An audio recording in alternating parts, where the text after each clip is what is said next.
오늘 하나님 주신 말씀 보도록 하겠습니다. 마태복음 19장 23절에서 30절입니다. 한 절씩 교독하고 마지막 절은 함께 읽도록 하겠습니다. 예수께서 제자들에게 이르시되 내가 진실로 너희에게 이르노니 부자는 천국에 들어가기가 어려우니라.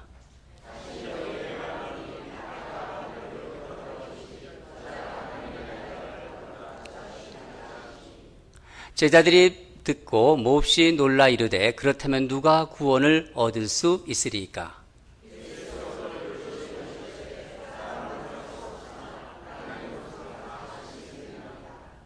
이에 베드로가 대답하여 이르되 보소서 우리가 모든 것을 버리고 주를 따라 싸운데 그런즉 우리가 무엇을 얻으리이까?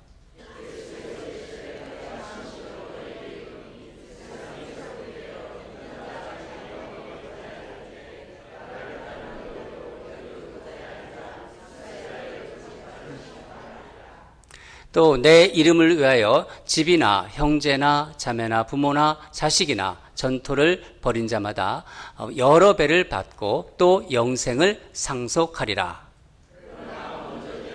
그러나 나중되고 나중된 자로서 먼저 될 자가 많으니라. 아멘. 네. 오늘 말씀은 버린 자에게 주시는 축복이라는 제목으로 말씀으로 교제하겠습니다. 여러분, 우리말 속담에 군밤에 싹이 날 일이다, 그런 말 들어보셨어요? 예? 군밤에 싹이 날 일이다, 싹이 날 일이다. 잘 못 들으신 것 같은데 군밤은 드셔보셨어요? 예. 군밤을 이렇게 묻거나 이렇게 땅에 파묻는다고 그래가지고 싹이 나겠습니까? 안 나죠. 이미 다 익어버린 밤에 싹이 난다는 것은 불가능한 일입니다. 그래서 일어나지 않을 일, 또 정말 불가능한 일을 말할 때 쓰는 속담입니다. 본문 우리가 읽었는데 이 낙타가 바늘기로 들어간다는 말도 이와 비슷한 의미예요. 우리 한번 화면을 한번 볼까요? 낙타가 있는데 저 바늘귀가 보이지도 않네요. 그죠? 그쪽으로 바늘귀에 낙타가 들어간다는 말이 그게 가능이나 하겠어요? 아주 불가능한 일이라는 것입니다. 그런데 어떤 학자는 이 바늘귀가 진짜 바늘, 저기 보이는 저 바늘귀, 바늘구멍, 그러니까 실을 끼는 이제 바늘구가 아니라 예루살렘 성벽에 있는 조그만 문, 바늘문이라고 합니다. 이 바늘문을 이야기하는 거다, 그렇게 주장하는 학자가 있습니다. 그렇게 해석을 한 거죠. 이 문은 아주 작아서 약대, 옛날에 약대를 이제 닥터라고 하죠. 이 약대가 이 문을 통과하기 위해서는요, 낙타는 이제 짐을 싣고 다니지 않습니까? 짐을 다 내려놓으면은 간신히 들어갈 수 있다, 그렇게 얘기를 하더라고요. 들어갈 수 있는 문이라는 거예요. 그런 문이 바로 바늘귀. 이 문의 이름이라고 이렇게 얘기합니다. 근데 이 해석은요, 문제가 있는 해석입니다. 왜냐하면은 예수님 당시에는요, 실제로 바늘문이 존재하지 않았습니다. 그 이후에 존재했어요. 이 문은 로마가 예루살렘을 이제 멸망시켰지 않습니까? 멸망시킨 후에 성을 재건할 때 설치되었던 문이 바로 바늘문이었습니다. 이 학자가 역사적인 그 배경을 좀 간과하면서 해석한 그 잘못된 해석이지요. 그러나 이 해석에 어떤 마음이 들어있냐면은 천국에 대한 마음을 가지고 있는 거예요. 천국을 포기하지 않고도 부자가 되고 싶은 꿈을 계속 꾸고 싶은 사람들을 위한 해석이 아니었나, 그런 생각을 한번 해보았습니다. 그러나 예수님의 말씀에는 그런 여지가 전혀 없습니다. 부자가 천국에 들어가는 것은 아주 불가능하다는 겁니다. 갑자기 얼굴이 시무룩해진 분이 몇 분 있어요. 내가 부자인데 지금. 다 같이 24절을 읽겠습니다. 24절. 시작. 다시 너희에게 말하노니 낙타가 바늘기로 들어가는 것이 부자가 하나님 나라에 들어가는 것보다 쉬우리라 하시니. 부자가 천국에 들어가는 것은 불가능보다 더 불가능하다는 말씀이에요. 안 된다는 거예요. 여러분, 근데 부자 좋잖아요. 부자가 좋은데 왜 이런 말씀을 하실까? 여러분, 부자는 왜 좋죠? 뭐 질문 자체가 조금 그런데 이 세상에서 부자면은요, 돈으로 할 수 있는 거 대부분 다 할 수 있잖아요. 그렇지 않아요? 뭐 세상에 뭐 돈 있는데 뭐 내가 왜 못해? 그게 세상 아닙니까? 옛날이나 지금이나 돈이면 웬만한 거 다 할 수 있는 게 바로 세상입니다. 그런 의미에서 부자가 좋은 거죠. 그렇죠? 그런데 아이러니하게도 부자라서 천국에 들어가는 것이 불가능하다. 참으로 정말 파격적인 반전 아닙니까? 그런데 이 파격적인 반전, 이 말씀이 바로 문제는 이 파격적인 비유가 사실과 다르다는 거예요. 왜냐하면 한번 보세요. 이 성경에 얼마나 많은 신앙의 인물들이 나와요. 우리가 정말 도전받고 배워야 할 신앙의 인물들. 이 신앙의 인물들 중에서 많은 사람들이 부자였어요. 아브라함 잘 아시잖아요. 아브라함 엄청난 부자였습니다. 아브라함이 당대 그 당시에 거의 부자의 아주 반열에 첫 번째 올라온 사람이죠. 야곱 대단한 부자였습니다. 야곱 여러분들이 잘 아는. 또 요셉도 엄청난 부자였습니다.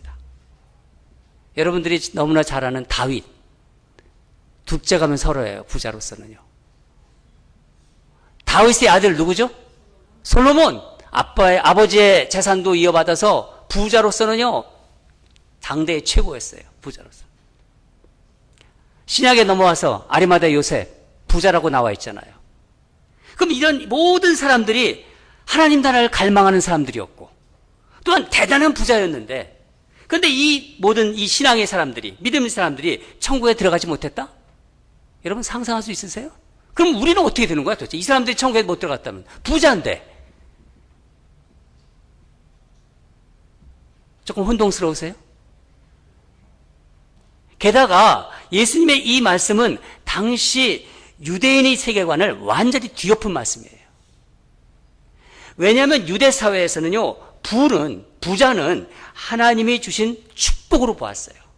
부자를 만났다? 아, 저 사람 부자다. 하나님이 축복을 많이 하셨구나. 다 그렇게 생각했습니다.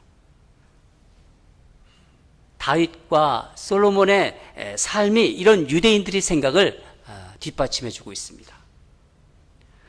그런데 구원의 1순위로 생각했던 부자가 구원을 받을 수 없다면 도대체 누가 구원을 얻을 수 있다는 말인가? 그렇지 않겠어요? 그렇기 때문에 이 말씀을, 이게 누가 말씀하신 거죠?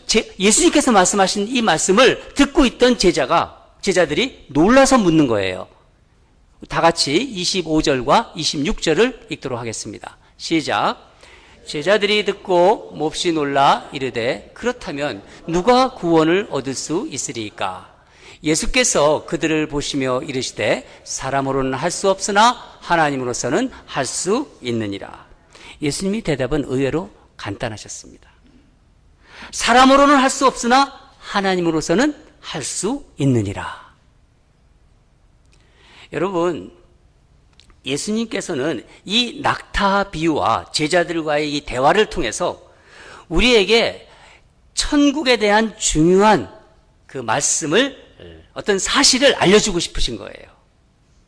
이 말씀에는요, 천국에 들어갈 수 있는 어떤 자격을 자꾸 얘기하시는 게 아니라, 그런 걸 말하는 거, 자격 조건이 아니라 천국이 어떤 곳인지, 그것을 알기를 원하시는 예수님의 마음이 담겨져 있습니다. 천국이 어떤 곳인지, 그 천국이 지금 우리에게 어떻게 임하는지를 우리가 알기를 원하시는 거예요. 몇 가지로 설명을 드리겠는데, 첫째는 하나님 나라는 하나님의 주권 주권으로 이루어지는 나라라는 것입니다. 그러니까 구원은 오직 하나님의 주권적인 영역이라는 거예요. 그리고 하나님의 사역이라는 말씀입니다. 구원의 문제는 나의 문제다. 여러분, 사실 인간의 입장에서는요, 구원은 어느 누구에게나 불가능한 거예요. 인간의 견지에서, 인간의 입장에서는. 부자뿐이 아닙니다. 가난한 자든, 힘이 없는 자든, 착한 자든, 고상한 자든, 자기 행위로, 어떤 자기 자질로 하나님 나라에 들어갈 수 없다는 것, 우리 너무 잘 알고 있지 않습니까? 내가 어떤 공로를 가지고 하나님 나라에 들어간다? 그런 거 우리 너무 잘 알고 있지 않습니까? 이것은 구원은 결코 인간이 획득할 수 있는 것이 아니라는 것이죠.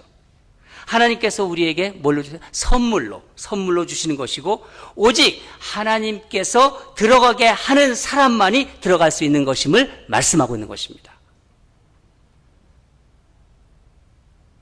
우리 다 같이 에베소서 2장 8절에서 9절을 읽도록 하겠습니다. 에베소서 2장 8절 9절 시작.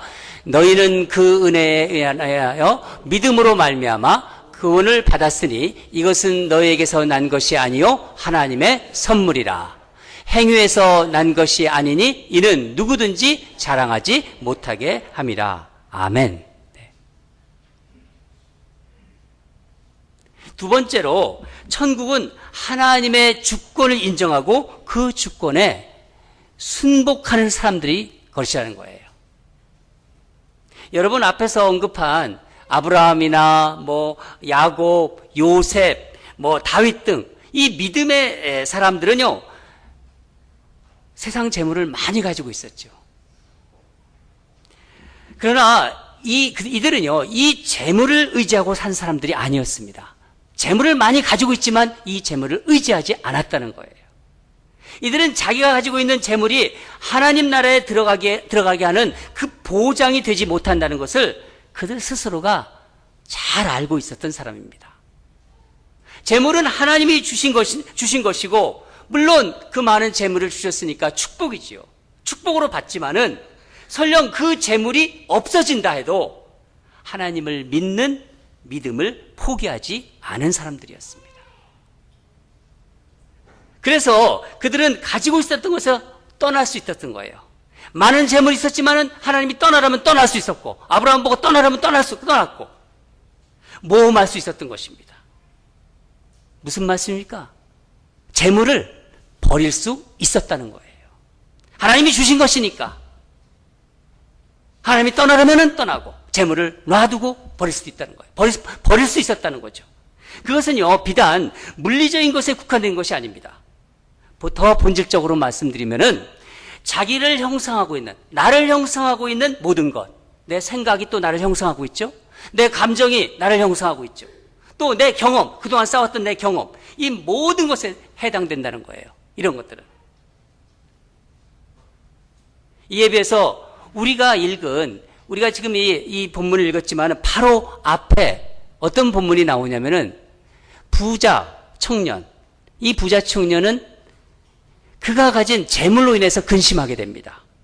그래서 재물을 포기하지 못하고 그것 때문에 걱정하고 근심했기 때문에 예수님께서는 이런 파격적인 비유의 말씀을 하신 거예요. 세 번째는 이 땅에서 주님을 따르기 위해서는, 이 땅에서 내가 예수를 바르게 믿고 예수를 믿는 사람으로 제대로 살아가기 위해서는요, 버림과 포기가 필수적이라는 것입니다. 예수님과 함께 있던 제자들은 자기들도 다 버리고 예수님을 따랐던 사람이에요. 베드로가 제자들을 대표해서 예수님께 묻습니다. 다 같이 27절을 함께 읽도록 하겠습니다. 시작. 이에 베드로가 대답하여 이르되 보소서, 우리가 모든 것을 버리고 주를 따라 싸운데 그런즉 우리가 무엇을 얻으리이까?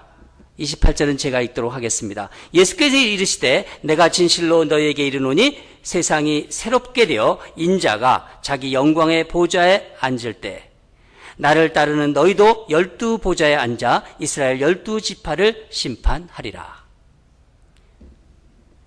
여러분, 예수님의 말씀에 순종하는 것, 예수님 말씀, 그 말씀에 순종하는 것이 바로 내가 그 말씀을 순종하면 곧바로 이 땅에서 상급으로 연결되는 건 아니에요. 만약에 하나님께서 주시는 말씀을 그때그때 순종하는데 그것이 바로 상급으로 계속 연결돼 봐요. 곧바로. 그러면 어떻게 되겠습니까? 주님의 말씀대로 사는 사람은요, 항상 복이 넘칠 거예요. 항상 부유할 거예요. 눈에 보기에도. 그렇지 않겠습니까? 곧바로 응답이 온다면은. 대신 고통 속에 사는 사람들을 보면은 항상 죄의 표시일 거예요. 그것이. 예수님을 따르는 자들은 이 땅에서나 미래에서도 하나님 나라를 소유하고 주님과 함께 영원히 살지요. 그렇죠? 그러나 이 세상에서 주님께서 주신 재물, 어떤 이 명예나 권력이 하나님 나라의 내용이 되는 건 아니잖아요. 내가 이 땅에 사서 명예를 가지고 돈을 가지고 많은 어떤 권력, 힘이 있다 하더라도 이것이 하나님 나라의 내용이 되는 건 아닙니다.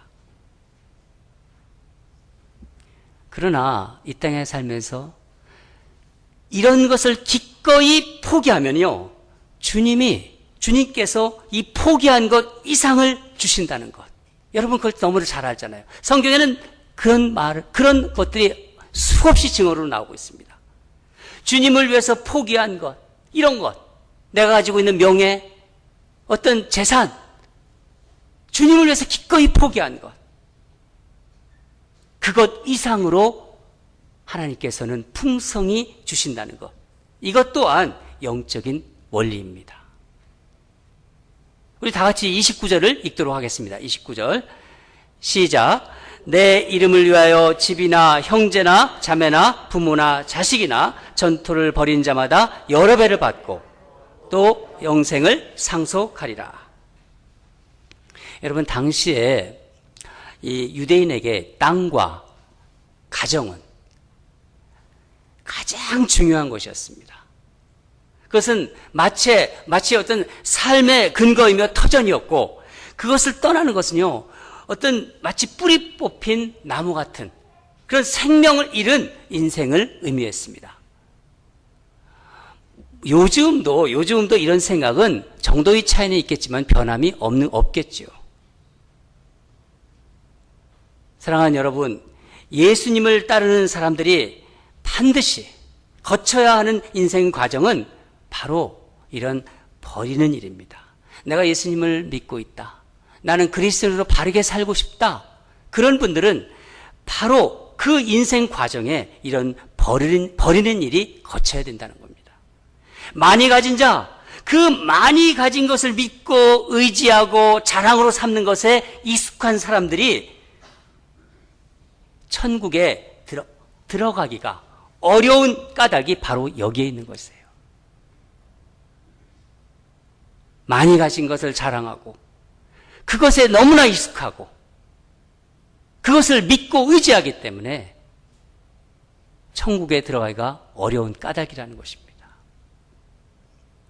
여러분, 구원이라는 것, 영원히 사는 영생은요, 그저 내 삶에 좋은 것, 뭐 선한 것, 멋진 것이 거기다가 또 더해져가지고 더 풍성해지고 더 고상해지고 더 가치 있어지고 그런 것 아니라는 거 아시잖아요. 그럼 뭡니까? 그런 것이 아니라 완전히 버리고 통째로 새로워지는 것. 그래서 우리가 본어게인 됐다 이런 말을 하지 않습니까? 본어게인. 그런데 문제는 우리가 버리는 것, 포기하는 것에 그렇게 익숙하지 않다는 거예요. 너무 그런 것이 예수를 믿고 있지만은 내가 버리고 포기하는 것에 그것이 낯설다는 거예요. 익숙하면 너무 좋겠는데. 오죽하면은요, 전에 나온 책이었는데 내려놓음이라는 책이 있지 않습니까? 저도 그 책을 봤는데 이 내려놓음이라는 책이 베스트셀러였어요. 많이 팔렸대요. 그 목사님이 그러시더라고요. 많이 팔렸다고. 또 같은 작가가 그래서 그 다음 쓰신 게 뭐냐? 더 내려놓음이라는 책을 쓰게 되고 그 책이 또 그렇게 또 많이 팔리고 많은 사람들이 버리는 척하고 옮겨놓는다는 거예요. 정말 소중하지 않은 것은 골라버리고, 골라버리고, 아까운 것만, 거라지에다가 쌓아놓고, 뒷주머니로 옮겨놓고, 옮기는 작업만 한다는 거예요. 진정 버리질 못하고, 이쪽에서 저쪽으로 옮기고, 저쪽에서 이쪽으로 옮기고, 어떤 때는 버린다고 했는데, 지나고 나면 버린 것이 아니라 감추어 둔 것일 때도 있다는 거예요. 버렸다 그러면서 다른 사람들 보지 않고 자기만 알게 감춰뒀다는 거예요. 버리려고 노력을 해보신 분들은요, 이 말씀이 무엇인지를 여러분 잘 알 거예요. 그게 느껴졌을 거예요. 내가 버리려고 무진 애를 쓰는 분들은. 그렇기 때문에 버린다는 것도 쉽지 않습니다. 자신의 무능함과 연약함을 고백할 수밖에 없고요. 성령님의 도움을 그래서 간구할 수밖에 없습니다. 말씀을 들은 중에 이렇게 생각하시는 분도 있을 거예요. 목사님, 나는 버릴 게 별로 없어요. 나는 물질에 있어서도 내려놓을 것도 없고 나눌 것도 없습니다. 그러나 생각해 보세요. 여러분, 시대나 환경에 상관없이 또 어려운 때나 또 그렇지 않을 때든지 우리에게 언제나 포기할 것이 있다는 것입니다. 또 손해볼 것도 있습니다. 세상은 어떻게 됩니까? 세상은 손해보지 않으려고 발버둥 치는 것 같아요. 아주 신경들이 날카로워 있습니다. 세상은요. 아니, 솔직히 말하죠. 우리는 모두 손해보려 하지 않으려고 해요. 경향상 절대로 나는 손해보지 않는다, 이런 생각을 우리는 가지고 있습니다. 자존심을 지키기 위해서 정말 안간힘을 쓰고 있고, 또 내가 가지고 있는 권리를 행사하기 위해서 다들 이렇게 주먹을 쥐고 있는 것 같아요. 내 권리는 내가 지킨다. 여러분, 우리 자존심은 어떤 거예요? 우리 사람들에게 대접받고, 인사받고, 인정받고, 그렇게 다른 사람들에게서 거기서 그런 것을 끌어모아가지고 유지되는 게 그게 자존심입니까? 그렇지 않잖아요. 저는 오늘 말씀을 묵상하는 가운데 성령님께서 저와 여러분에게 강한 도전을 주세요. 예수님 때문에 손해보고, 예수님 때문에 손해보고, 예수님 때문에 포기하고, 예수님 때문에 포기하고, 예수님 때문에 버리는 사람들, 이런 사람들이 진정 크리스찬이라는 거예요. 예수님 때문에 내가 기꺼이 포기하는 사람들, 예수님 때문에 버릴 수 있는 사람들, 예수님 때문에 손해보는 사람들이 예수 믿는 진정한 크리스찬이라는 거죠. 그것이 천국을 소유한 자의 여유이고 부요함입니다. 내가 이 땅에서만 사는 것이 아니라 천국을 다 가지고 있는 사람들, 그 사람들은요, 이런 부요함이 있어야 된다는 것입니다. 여러분, 이웃을 위한 나의 조그만 손해가 그들의 경제적인 문제를 해결할 수는 없어요. 그렇지만은 어려운 이웃에게 용기는 줄 수 있거든요. 사람들이 나와 함께 하는구나. 교회 공동체에서도 그 사람들이 경제적인 문제를 해결해 줄 수는 없죠. 그렇지만은 그 사람의 삶의 용기는 줄 수 있는 것입니다. 또 절망 속에 있는 사람들에게 소망을 다시 발견하는 계기를 만들어 줄 수 있잖아요. 그렇지 않습니까? 그것이 바로 하나님이 원하시는 공동체의 모습이에요. 우리 다 같이 레위기 19장 9절에서 10절을 함께 읽도록 하겠습니다. 시작. 너희가 너희 땅에서 곡식을 거둘 때 너는 반 모퉁이까지 다 거두지 말고 내 떨어진 씨앗도 줍지 말라. 내 포도원의 열매를 다 따지 말며 내 포도원에 떨어진 열매도 줍지 말고 가난한 사람과 거류민을 위하여 버려두라. 나는 너희의 하나님 여호와니라. 하나님께서 뭐라고 말씀하셨습니까? 하나님께서는요, 밭의 수확을 거둘 때 밭의 모서리까지 모조리 거두어들인 걸 금하신 거예요. 거두고 남은 이삭은 줍지 말라고 명령하신 겁니다. 포도원에 포도를 하나도 남기지 말고 다 따지 말라는 거예요. 남은 과일을 거두지 말라고 하셨습니다. 왜 그런 말씀을 하십니까? 왜? 가난한 자와 나그네가 먹도록 남겨 놓으라 하시는 거예요. 놓으라. 여러분, 떨어진 이삭을 줍지 않은 것은 물론이고요. 보아스, 우리 지난번에 우리 말씀드렸지 않습니까? 이 보아스처럼 의도적으로 이삭을 버리십시오. 여러분, 물질적인 것뿐만이 아닙니다. 세상이요, 보면은요, 점점 이기적으로 돼가요. 물론 인간의 본성이 어쩔 수 없이 이기적인 것은 있지만은 점점 이기적으로 변화가고 있습니다. 또 사람들이 마음이 차가워져요. 자꾸 좁아지고 비좁아져서 다른 사람들을 배려하는 것을 더 힘들어하는 것 같아요. 이제 좀 주님을 생각하면서 정말 천국을 소유한 사람들답게 마음의 여유를 가지세요. 하나님 부르실 거 아니에요. 하나님 나라에 가면 되실 우리는 그런 걸 기다리고 있는 사람들이 아닙니까? 이 땅을 살면서. 이 땅이 끝이 아니고. 마음이, 천국을 생각하면요, 마음의 여유가 있지요. 우리 천국을 생각합시다. 우리가 갈 곳이지 않습니까? 그러면은요, 버릴 수 있게 되는 거예요. 그러면 버릴 수 있게 되는 것입니다. 우선 너무 큰 거를 버리려고 생각하지 마세요. 내가 가지고 있는 작은 것을 먼저 손해보기 시작하세요. 작은 것부터 손해보기 시작합시다. 여러분, 이제 좀 있으면 점심시간 먹으러 이제 우리 예배 끝나고 나가잖아요. 그러면은 우선 식사 시간에도 좀 덜 편한 자리에 앉으세요. 좋은 자리, 나쁜 자리 좀 알잖아요. 그러면 좀 불편한 자리에 앉으세요, 그냥. 자리 맡아놓지 마세요. 우리 다락방이라고 다 맡아놓지 마세요. 그런 거 하지 마세요, 이제는요. 주차도요, 좀 다른 분들을 위해서 좀 먼 곳에 주차하세요. 그리고 걸어오세요. 늦게 오시는 분들 바깥에, 급하게 오시느라고 바깥에 주차하시게. 그냥 일찍 오셔가지고 다 앞에다 가지 마시고 다른 사람들을 좀 배려해 주세요. 우리 다 식구들이잖아요. 더럽고 힘들고 귀찮은 일 내가 한다. 그러면서 내 시간, 내가 가진 것 기꺼이 손해를 보세요. 사실은요, 저는요, 이런 일에 누구보다 약한 사람이에요. 여러분 아시죠? 대답을 안 해주시고 너무 감사하네. 제 위로 누님이 넷이잖아요. 4명. 얼마나 귀여움을 많이 받았겠어요. 어제 여기 계신데 장로님께서 곱게 자라셨군요. 그러시더라고요. 네, 곱게 자랐습니다. 그랬어요.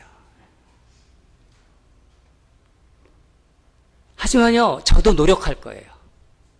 저도 이 말씀을 묵상하면서 너부터 노력하라. 하나님이 저한테 주시는 그런 마음이에요. 그래서 오늘 차를 본당 게이트 들어오자마자 첫 번째 딱 주차하고 걸어왔잖아요. 그랬더니 어떤 장로님이 목사님 차가 어디 있어요? 그랬더니 저 걸어왔습니다. 이제부터 주일에는 늦게 오시는 분들을 좀 배려하기 위해서 그렇게 할 거예요. 조그만 일부터 우리 노력합시다. 조그만 일부터 내가 할 수 있는 일. 그러다 보면은요, 우리 모두가 주님이 원하시는 때에 모든 것을 버릴 수 있는 은혜를 경험할 수 있게 됩니다. 믿으시죠? 저는 기도합니다. 주님께서 우리의 마음이 야박해지고 위축되지 않도록 은혜 주시기를 원합니다. 나보다 더 어려운 이웃을 위해 자진해서 내가 손해를 보고 더 많이 배려하는 적극적인 그런 그리스도인이 되시기를 바랍니다. 그것이 하나님께서 여러분에게 물질의 복을 많이 부어주셨을 때, 하나님께서 물질의 복을 많이 부어주셨을 때 오늘 본문에 나오는 낙타표 부자가 되지 않는 방법이에요. 낙타표 부자는 천국에 갈 수가 없어요.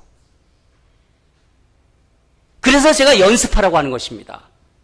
여러분, 사소한 손해도 감수하지 않으려는 사람이 큰 희생을 할 수가 없는 거예요. 손해보는 연습을 하세요.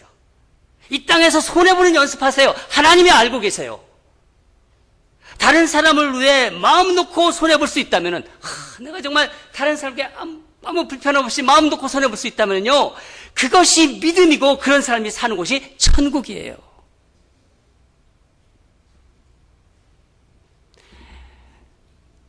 제가 이런 말씀을 이렇게 아내하고 나눴더니 아내가 이렇게 뭐 유튜브에 뭘 찾더라고요. 그래서 제가 같이 찾아봤어요. 그 유튜브에서 우연히 찾은 영상인데 저에게 감동이 왔어요. 그래서 여러분하고 같이 좀 보고 싶어요.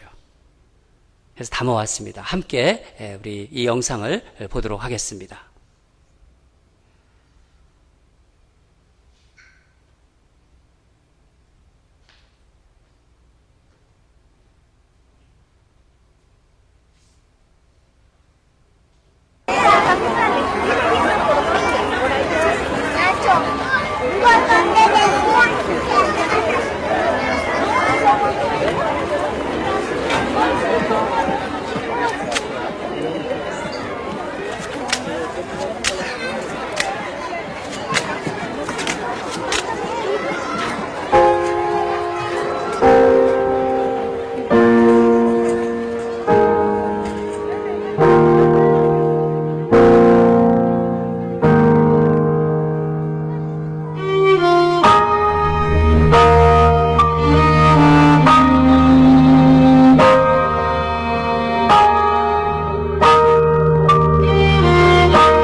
القطر هيمشي.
자신의 신발을 던져준 소년의 그 얼굴 미소가 이렇게 남아있지 않습니까? 그 미소가 이렇게 환한 미소. 그게 버리는 자에게 임하는 하나님께 주시는 그 은혜인 것 같아요. 저는 우리 교회 성도님들의 그 얼굴 미소가 정말 그런 행복한 미소가 넘치기를 주님 이름으로 축원합니다. 다 같이 기도하겠습니다.